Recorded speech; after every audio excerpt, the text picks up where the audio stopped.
श्री स्वामी समर्थ. मित्रमैत्रिणींनो, आज आपण आरोग्य ही संकल्पना नेमकी काय याविषयी काही माहिती जाणून घेणार आहोत.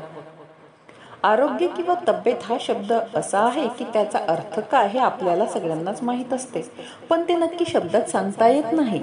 आरोग्य म्हणजे जेव्हा शरीर आणि मन व्यवस्थित असते, म्हणजेच कोणताही रोग, आजार किंवा वेदना नसतात.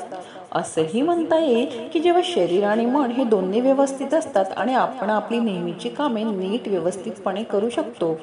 आरोग्य किंवा तब्येत म्हणजे काय, तर जेव्हा शरीर, मन आणि समाज हे तीनही व्यवस्थित असतात.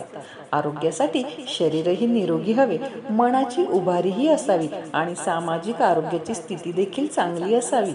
चांगली तब्येत किंवा आरोग्य म्हणजे नुसता औषधोपचार नाही, तर आनंदी आणि सुखी जीवन शक्य व्हावं अशी शरीराची आणि मनाची अवस्था.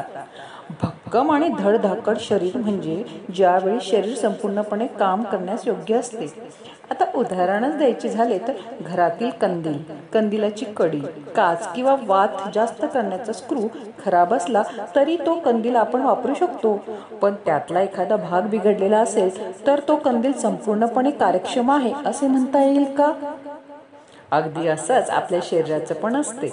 एखादा अवयव नीट काम करत नसेल तर, म्हणजेच डोळ्यांना दिसत नसेल, कमी ऐकू येत असेल, सांधे दुखत असतील, तरी आपण कामे करतच राहतो ना. पण ज्याला हा कोणताच त्रास नसतो तो जास्त आणि चांगले कामे करू शकणार नाही का?